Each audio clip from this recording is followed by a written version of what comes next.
Hi guys, yes, I took the Sony ZV-E1 to West Africa where it's been averaging about 40 degrees Celsius this entire week. Right now, this very moment, we're having a bit of a cool breeze here. It's only 35 degrees with 85% humidity. It's literally written, this is dangerously humid. But I'm here testing the camera for you people. You see what I do for you people? And of course, the YouTube ad revenue. In fact, mostly the YouTube ad revenue. So let's talk about how this camera does in this climate. Now, I've been here about 10 days shooting with the Sony ZV-E1. I was going to do this talking head portion back in Toronto and then just show you the footage of the trip, but I didn't want to miss one more opportunity to have this nice background here. No shade on Handsome Alley. Mark Weimels wrote that in my last. Mark Weimels, great YouTuber. You should check him out. But he's right. This backdrop looks a lot better than my regular backdrop in Toronto. So I decided let's do one more here and talk about the camera, how it does overall while you're traveling, and of course some overheating stress tests. So before I give you the overheating numbers for the algorithm later in the video, let's look at some of the beautiful footage of the Ivory Coast. So we're trying CineVlog mode right now on the ZV-E1 here in sweltering West Africa. It is 43 degrees Celsius with the humidex. It's extremely, I'm melting. You can probably see it on my face that I am sweating buckets. But I did it all for you. I flew here to sweat for you, to show you these tests, not to go on a vacation with my family. Actually, it looks really good in the screen. And I'm on, am I on dynamic stabilization? Let me check. No, I'm only on active stabilization. So let's go try the dynamic now. So now we are on the dynamic stabilization, so this should be a little bit smoother, and as you can see, it's cropped in. I'm holding my arm out a little further. I'm on the 16-35 f4 Zeiss lens. It's an older lens for Sony, but still does the job. Sometimes you just need a zoom, man. That's what I need today.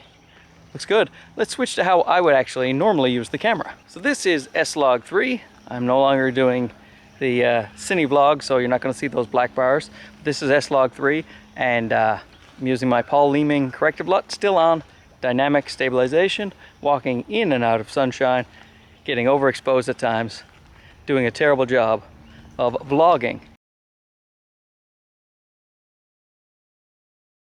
This is our day here in the Ivory Coast.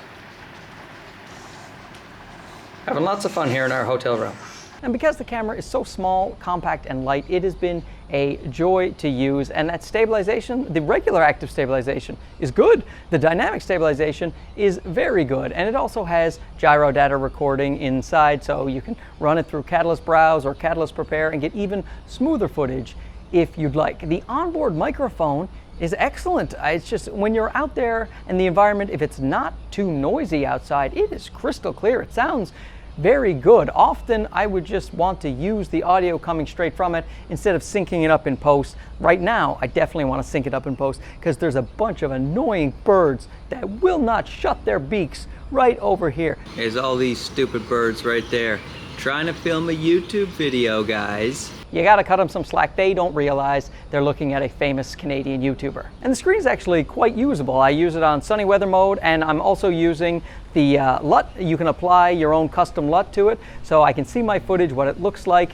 in editing right there on the LCD screen. And even without the EVF, this camera has been plenty usable here in bright, sunny Africa. Now let's get to those overheating numbers. And what's crazy is this camera doesn't overheat here in Africa. It did overheat for me in the studio in Toronto, Canada, if that makes any sense, and it does make some sense, and I'll tell you why. You see, in my little studio, I have no airflow. It is very stuffy, and I keep up sound blankets very close to the back of my camera. So when this was going for about 37 minutes, it shut down due to overheating. And here, even though it was 43 degrees Celsius, I'll put it up in Fahrenheit, what it is, because I don't really know Fahrenheit, but it was 43 degrees Celsius when I did these overheating tests, and the camera just ran until the battery ran out. So in 4K 24, that was 2.5 hours of 4K 24 footage. But the reason is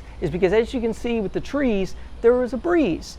So if you're outside and you're using this camera, even if you're using this camera for long form content, which you often aren't, as long as there's nice airflow and a bit of a breeze, the thing will just keep running even in 43-degree weather. Now, some people may foolishly ask me, did you put it in direct sunlight? And of course I didn't. You don't put cameras in direct sunlight, especially when it's hot. My GH5, which is known to be a workhorse that never overheats, in Toronto, 28-degree weather in Toronto, in the sunshine will overheat in about 25 minutes. Because if you beat down sun onto a camera, it will eventually heat up. You have to keep it out of direct sunlight, which is very easy to do. You can put up a little umbrella even if there's no shade around you, and then you don't have to worry about it. If there's airflow, there is a bit of a breeze, you're fine. 4K 60, same thing. I ran it for an hour and 30 minutes before I got bored,